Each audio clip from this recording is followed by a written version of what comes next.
감사에 관한 성경 구절 그러면 여러분에게 가장 먼저 떠오르는 구절이 무엇인가요? 아마도 상당히 많은 사람이 아마도 제일 많은 그리스도인이 데살로니가 전서 5장 16절부터 18절 말씀을 떠올릴 것입니다. 한번 들어보시지요. 굉장히 많이 아는 구절이지요. 항상 기뻐하라. 쉬지 말고 기도하라. 범사에 감사하라. 이것이 그리스도 예수 안에서 너희를 향하신 하나님의 뜻이니라. 아멘. 여러분, 여기에 저 유명한 세 가지의 권면이 나와요. 처음이 기뻐하라, 가운데가 기도하라, 그리고 끄트머리가 감사하라. 근데 이 세 가지를 이런 식으로 이해하면 좋습니다. 가운데가 기도하라. 그런데 기도가 하나님과 소통하는 거죠. 하나님과 대화하는 거예요. 그러니까 기도하며 인생길을 걷는 사람, 좀 더 정확하게 말씀을 읽고 이해하며 기도하고, 이거를 말씀 묵상이라 그러죠. 말씀 묵상에는 기도가 늘 포함되죠. 그래서 말씀 묵상하며 하나님과 소통하는 사람은 양쪽 날개에 아주 멋진 선물을 딱 가지고 인생길을 걸어가는 거예요. 한쪽이 기뻐하는 것, 그리고 한쪽이 감사하는 것, 이런 거죠. 기쁨 또는 즐거움하고, 그리고 감사, 이거는 사실은 떨어질 수 없죠. 감사하는 사람이 막 슬퍼하거나 두려워하거나 또는 막 원망하고 그러지 않잖아요. 감사, 기쁨, 이거는 늘 하나로 같이 움직인다고 할 수 있습니다. 데살로니가 전서 5장 16절부터 18절 말씀이 오늘 설교를 듣는 여러분 중에서 들을 귀가 있는 분들에게 하나님의 축복이 되시기를 주의 이름으로 축원합니다. 아마 감사에 관한 성경 구절 이렇게 생각하면서 어떤 분들은 어떤 이야기 하나를 떠올릴 것입니다. 누가복음 17장에 나오는 이야기인데요. 그런데 그 구절 하고 떠오르는데 그게 어디에 나오지? 그것까지는 기억이 안 나는 경우도 있지요. 저희 목회자들도 마찬가지입니다. 근데 이런 이야기지요. 예수님께서 이제 길을 가시는데 나병 환자, 한센시병 환자 10사람이 예수님께 나와서 우리를 불쌍히 여겨 주십시오 간청합니다. 그때 예수님께서 그들을 보고 그래 가서 제사장들에게 너희 몸을 보여라. 아직까지 병이 난 건 아니에요. 근데 10사람이 참 대단한 사람들이에요. 예수님의 그 말씀을 듣고 용감하게 제사장들에게 막 가고 있습니다. 그런데 가는 도중에 나병 환자 10사람의 병이 다 깨끗해졌어요. 자, 그런데 이 얘기에서 중요한 얘기는 지금부터죠. 10사람 중에서 한 사람이 다시 예수님께 돌아왔습니다. 그러면서 그 한 사람이 예수님의 발 앞에 엎드려서 주님, 참 고맙습니다. 감사합니다. 하고서 예수님께 감사 인사를 드렸어요. 근데 그 사람이 사마리아 사람이다. 그리고 심지어 누가복음 17장에서는 사마리아 사람을 예수님께서 이 이방인 이렇게까지 표현합니다.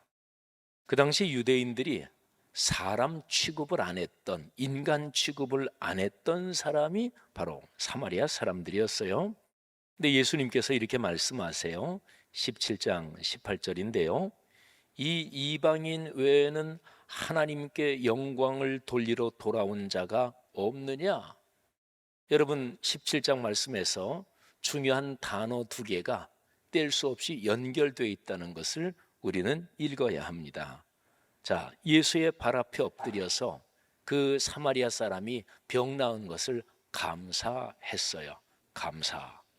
근데 예수님께서 그 감사를 받으시고 이 이방인은 하나님께 영광을 돌렸다 이렇게 얘기를 했어요. 감사 그리고 하나님께 영광. 신앙생활하면서 많이 들으신 표현 중에서 감사의 제사를 하나님께 올린다 이런 표현이 있죠. 제사, 예배를 하나님께 드린다. 그런데 인간이 사는, 그리스도인이 사는 모든 살면서 하는 모든 것 중에서 가장 최고의 거를 딱 한 단어로 표현한다면 하나님께 영광을 돌린다 이거예요. 영광을 어떻게 돌리나요? 예배, 경배, 찬양, 또 주님 때문에 삶의 선행을 하는 것, 주님 때문에 고난을 받는 것, 이 모든 게 하나님께 영광을 돌리는 거지요. 그런데 예수께서 감사하는 거, 그게 하나님께 영광을 돌리는 거다 이렇게 말씀하셨어요. 자, 그런데 이 이야기의 결론에서 아주 중요한 얘기를 예수님께서 하십니다. 일어나 가라. 네 믿음이 너를 구원하였느니라. 여러분 보세요. 예수님은 감사하는 그 사람에게 네가 하나님께 영광을 돌렸구나. 그리고 감사하는 그 사람의 감사를 들으시고 네가 믿음이 있구나. 이렇게 말씀하셨단 말이에요. 이거를 한번 뒤집어 볼까요? 감사하지 않는 사람, 불평, 불만, 원망, 짜증, 이렇게 늘 가득한 사람은 하나님께 영광을 돌리는 사람이 아니라는 얘기죠. 제 아무리 예배 꼬박꼬박 참석해도 마음에 감사가 없으면 그 예배는 하나님께 영광이 되는 예배가 아니라는 얘기죠. 감사하는 마음이 없으면 믿음이 없다는 얘기죠. 근데 이거는 너무나 당연합니다. 하나님이 살아계시잖아요. 그 하나님이 나를 위해서 예수 그리스도를 이 땅에 보내서 나를 구원해 주셨잖아요. 그리고 성령을 보내서 내 안에 살게 하시면서 세상 끝날까지 나와 같이 계신다고 약속해 주셨잖아요. 다 성경에 나오는 얘기예요. 그러니까 이거를 믿는 사람은 주님 감사합니다 그러겠죠. 그러니까 감사의 마음이 없는 사람은 믿음이 없는 사람이다 이렇게 얘기할 수 있겠죠. 자, 감사. 그러면 성경 구절 중에 뭐가 떠오르십니까? 데살로니가 전서 누가복음 17장. 그런데 아마 성경을 좀 더 깊게 읽고 또 공부하고 이러는 사람들 중에서는 저 유명하고 중요한 구약의 시편 136편을 생각하는 분들도 있을 것입니다. 시편 136편은 26절, 26개 절로 돼 있어요. 어느 정도는 좀 시편 중에서는 조금 긴 편에 속하다고 볼 수 있죠. 근데 이 시편은 말이죠. 1절부터 26절까지 매 절마다 똑같은 표현이 계속 반복됩니다. 감사하라. 곧 그 인자하심이 영원함이로다. 그러니까 하나님께 감사해라. 이유가 하나님의 인자하심은 영원하기 때문이다. 여기에 인자하심 이렇게 번역됐는데 다른 단어로 사랑이라고 번역할 수도 있습니다. 자, 이 시편 136편에서는 하나님의 본성 속성에서부터 하나님이 구원하신 행위, 창조하신 거, 우리를 섭리로 인도하신 거 쭉 이제 기록하면서 그러면서 계속 반복합니다. 하나님께 감사해라. 그분의 사랑은 결단코 끊어지지 않는다. 여러분, 우리의 삶의 상황에서 생각해 보세요. 내가 다른 사람에 대해서 고맙습니다. 감사합니다. 그러면 어떤 사람한테 감사하나요? 여러분이 살아가시면서 한마디로 얘기하면 나를 사랑해 주는 사람한테 감사한 마음을 갖는 거죠. 나를 어떤 사람이 사랑해 주고 위해 주는데도 감사할 줄 모르는 거, 그거를 가리키는 말이 있죠. 배은 망덕. 이거는 사람답지 못한 사람인 거지요. 그런데 하나님께서 우리를 사랑하시되 그분의 사랑은 결단코 끊어지지 않는다. 어떤 경우에도. 이 어떤 경우라는 게 우리가 잘못할 때, 우리가 범죄할 때도, 그때도 하나님의 사랑이 끊어지지 않는다. 이거를 말합니다. 여러분, 손자, 손녀 있으신 분들 한번 생각을 해보세요. 할아버지, 할머니가 손자, 손녀, 조그만 아이가 어떤 잘못을 한다 그럴 때 너 잘못했으니까 할아버지 이제부터는 너를 사랑하지 않아. 그러는 할아버지, 할머니는 아무도 없어요. 조그만 갓난 아이가 똥을 싸질러 놓는다 그래서 너 이렇게 지저분하게 똥을 싸놨으니까 이제부터 할머니 너 사랑하지 않아. 그러는 할머니, 할아버지 아무도 없어요. 부모의 사랑도 마찬가지죠. 사랑하신 여러분, 하나님이 여러분을 끝까지 사랑하신다. 어떤 경우에도 여러분과 저의 부족함 그리고 우리의 허물에도 불구하고 하나님이 우리를 끝까지 사랑하신다는 사실을 오늘 이 성경 말씀을 받아들이면서 하나님께 감사할 수 있기를 주의 이름으로 축복합니다. 자, 오늘 본문입니다. 시편 100편. 아까 제가 말씀드리기를 어떤 성경 말씀 내용이 떠오르는데 그게 어디에 나오지? 이런 것까지는 생각이 안 나는 경우가 많아요. 그런데 감사, 2024년 감사절 맞이 첫 주에 감사, 그러면 시편 100편을 떠올리세요. 기억하기가 너무나 좋잖아요. 100장 100편이니까 말이죠. 자, 여기는 4절밖에 안 되는 이제 짧은 시편 중에 하나지요. 근데 여기 1절에 보면 온 땅이요. 여기서 온 땅, 이거는 하나님이 창조하신 피조세계 전체를 가리키는 말입니다. 온 땅이요 여호와께 즐거운 찬송을 부를지어다. 근데 여기 찬송 앞에 붙은 수식어가 중요합니다. 즐거운 찬송, 그러니까 감사의 찬송, 기쁨의 찬송을 부를지어다. 아까 자기의 한센시 병이 치유함을 받고 나서 예수 그리스도 앞에 와서 기쁨과 감격으로 감사하고 진짜 고맙습니다 했던 그 사마리아 사람의 심정을 한번 생각해 보십시오. 그렇게 찬송을 부를지어다. 2절로 가면 기쁨으로 여호와를 섬기며 노래하면서 그의 앞에 나아갈지어다. 또 기쁨이란 단어가 나오네요. 1절, 2절 즐거움, 기쁨, 그리고 가슴에 벅차오르는 감격, 이거를 가지고 하나님 앞에 나간다 그런 거죠. 피조물 전체는 마땅히 하나님께 찬송, 그러니까 예배하면서 그 앞으로 나가야 합니다.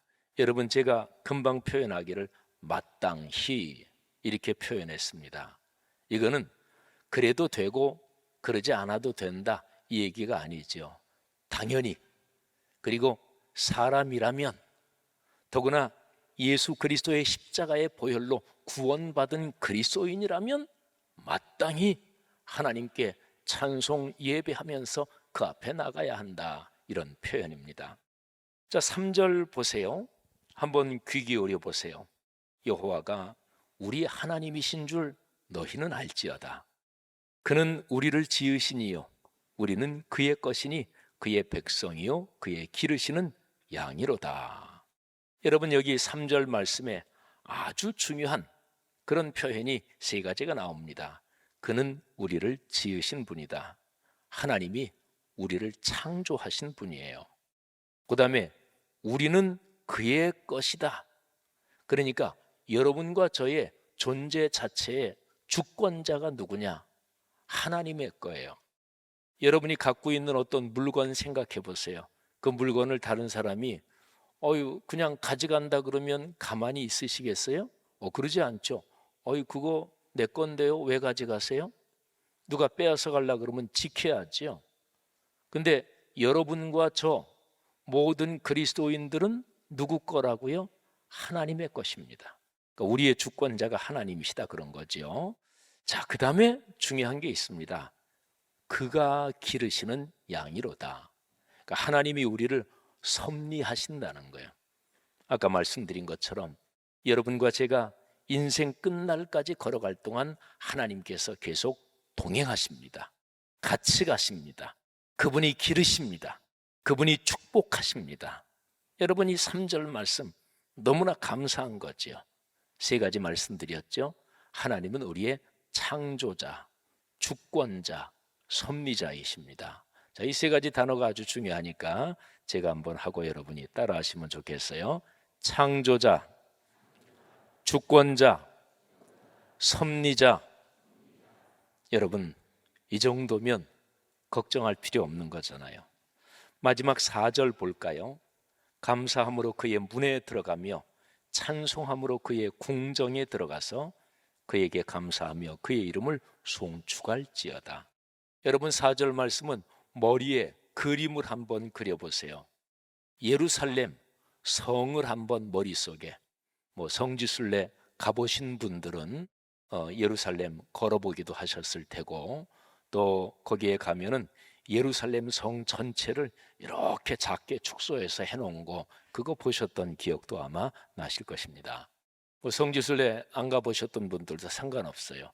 그냥 예루살렘 성벽이 쭉 둘러싸여 있는 그 성을 생각해 보세요.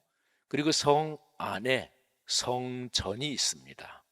성전을 제일 처음 들어가면 성전 뜰부터 이렇게 해서 성전 안으로 들어가죠.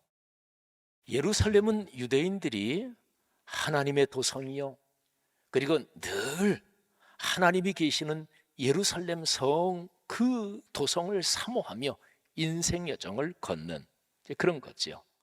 우리 그리스도인의 삶으로 말하면 하나님이 우리를 보호하시는 교회 공동체, 이렇게 해도 좋고요. 자, 그런데 머릿속에 생각한 예루살렘 성에는 옛날 성에 다 문이 있잖아요. 그러면 그 아름다운 도성, 그 찬란한 도성, 그 축복의 도성, 그 복과 기쁨과 즐거움을 누리려면 거기를 들어가야 되잖아요. 근데 성문 중에 어떤 문으로 들어가든지, 요바 문으로 들어가든 다메섹 문으로 들어가든 예루살렘 주변에 성문이 많아요. 어떤 문으로 들어가든지 문으로 들어가야 될 거 아니겠어요? 그런데 오늘 여기 4절에서 감사가 그 문에 들어가는 거다, 이렇게 얘기를 하고 있어요.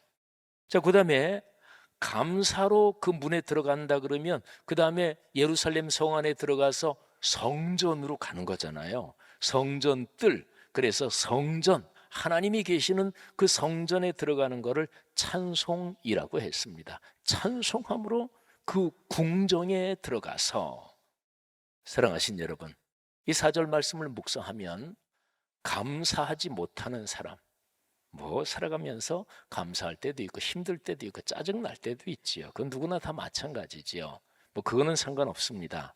그런데 어떤 그리스도인의 삶에 1년 내내 전반적으로 감사가 거의 없다, 그 사람은 예루살렘 성 하나님이 축복하시는 거기에 문에도 들어가지 못하는 거예요.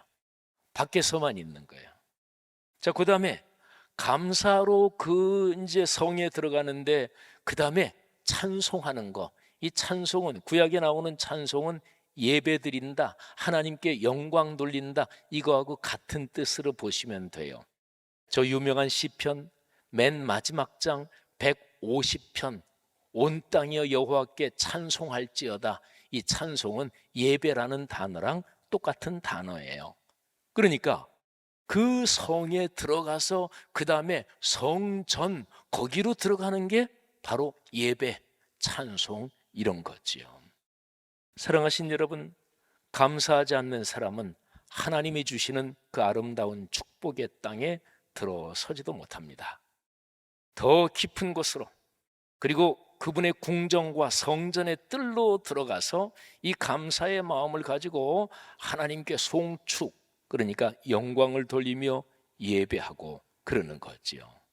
사랑하신 여러분, 5절 말씀 이렇게 마무리됩니다. 여호와는 선하시니 그의 인자하심이 영원하고 그의 성실하심이 대대에 미치리로다. 하나님의 선하심, 그 사랑 영원하다. 그리고 그거는 끊어지지 않는다. 사랑하는 성도 여러분들이요, 제가 오늘 설교에 처음 시작할 때 했던 질문을 다시 한번 드릴 테니까, 이제는 여러분 각자가 여러분이 자신에게, 자신의 마음에 한번 다시 이 질문을 던져보시기를 바랍니다. 감사한가? 기쁜가? 지금 각자 자신에게 이렇게 묻는 거예요. 나 감사한가? 나 기쁜가? 여러분, 감사는 선택사항이 아닙니다. 그러니까 성경 말씀에서 감사하면 좋겠다, 감사를 선택하기를 바란다, 이렇게 표현한 구절은 없어요.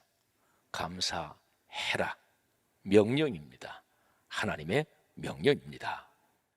이 성경에 기록된 대로, 그렇구나, 명령이구나. 내가 그리스도인으로서 하나님의 자녀로서 감사해야 되는 거구나. 이거를 이해하고 깨달으면서 이미 그쪽으로 문이 열리는 거죠. 감사하지 않으면 신앙의 복을 누리지 못합니다. 이런 인식이 있어야 감사할 수 있습니다. 여러분 생각해 보세요. 감사하는 사람은, 마음의 인식이 그런 사람은 얼굴 표정이 막 충들어지고 막 얼굴 표정이 굳어질까요? 그러지 않잖아요. 이렇게 얼굴 표정이, 이 감사가 표정에 나타나죠. 그죠? 사랑하신 여러분, 제가 사진을 찍을 때 제 아내가 옆에서 쿡 찌르면서 우리 제 손주 이름을 얘기해요. 이한이 하면서 쿡 찔러요. 그런 거 생각하라는 거죠. 생각만 해도 미소가 떠오르잖아요. 여러분 손주 또는 여러분이 사랑하는 사람 누구 생각만 해도 마음이 고맙고 미소가 떠오르잖아요. 사랑하신 여러분, 지금 한번 여러분이 세 가지 감사를 생각해 보세요. 세 가지 감사할 거 아무거나 좋습니다. 세 가지 감사. 지금 불편하신 일, 지금 힘든 일, 그걸 한번 잘 생각해 보세요. 그거를 감사할 수 있겠습니까? 불편하고 힘든 일도 감사할 수 있어요. 제가 오늘 아침에 와서 이제 예배 전에 설교를 준비하면서 제가 요즘 우리 교단 안에서 일어난 일, 그리고 한국 교계 전체, 그리고 이게 이제 서울신학대학교 안에서 발생한 일인데 이제는 한국 신학계 전체로 다 퍼져버렸어요.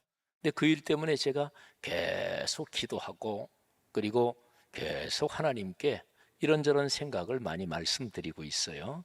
이 일이 시작이 된 게 제가 부총회장 할 때부터니까 벌써 여러 해 됐어요. 제가 총회장 할 때도 이 얘기를 이런저런 보고도 듣고 그랬는데 이게 이제 최근에 막 더 불거져서, 근데 교권을 가진 사람이 그 칼자루를 아주 못되게 휘두르는 거예요. 이것 때문에 마음이 참 불편하고 또 기도도 많이 하고 또 저를 성찰하고 저를 가만히 살피면서 내가 이 생각을 올바르게 하고 있는가, 이제 그 생각도 많이 했죠. 벌써 몇 년이 된 일이니까. 근데 아무리 생각해도 이거는 교단에 교권을 쥐고 있는 사람들이 참 그 사람들 못됐다. 예수님 당시에 교권을 쥐고 있는 사람들처럼 2000년 기독교 역사에서 교권을 쥐고서 마구 욕심을 부리고 하는 그 못된 사람들처럼 계속 마음이 불편한데, 오늘 제가 감사에 대해서 설교를 하는 거잖아요. 그리고 이제 설교 준비하면서 설교 맨 마지막에 감사할 거 세 가지, 이거 이제 제가 설교 준비한 거니까. 근데 가만히 아까 예배 전에 이게 또 떠오르면서, 그런데 제 마음속에 여기에 대해서 감사할 게 세 가지가 생겼어요. 교권의 칼자루를 쥔 사람들이 아주 그냥 제멋대로 무지하게 그냥 휘둘러서 그 지금 공격을 당하고 있는 그 교수님. 근데 가만히 기도하면서 설교 내용을 생각하는데 세 가지 감사가 떠올랐는데, 하나님 그 교수님을 당신의 도구로 사용해 주시니 감사합니다. 첫 번째 감사. 두 번째 감사, 그 교수님을 지지하고 또는 그 교수님을 어려움을 도와주는 저를 포함해서 하나님 이 사람들이 있어서 감사합니다. 그리고 세 번째 감사, 교권의 칼자루를 쥐고 있는 그 사람들의 욕심과 못된 거를 하나님이 이 사건이 커지게 하셔서 만천하에 드러나게 하심을 감사합니다. 이 생각을 하면서 기도하는데 제 마음이 갑자기 참 편안해지고 너무 감사했어요. 제 마음이 어떤 힘이 그냥 쫙 들어오는 걸 느꼈어요. 성도 여러분들이요, 요즘 뭐가 불편하세요? 요즘에 뭐가 힘드세요? 뭐 때문에 짜증나요? 혹시 오늘 여기 주일 예배 시간에 누가 건드리기만 하면 안 좋은 얘기로 짜증을 콱 폭발하려고 준비하고 오신 분들 계십니까? 주일에는 언제나 그런 성도들이 있어요. 그래서 사역하면서 아무것도 아닌 거 가지고 막 날카롭게 얘기하고 그러는 거죠. 사랑하는 성도 여러분들이요, 여러분의 삶에서 감사가 넘치기를 주의 이름으로 축원합니다. 그리고 오늘부터 4주간 특별하게 감사가 넘치며 다시금 감사의 보석을 꼭 끌어안는 하나님의 축복의 기간이 되기를 주의 이름으로 축원합니다.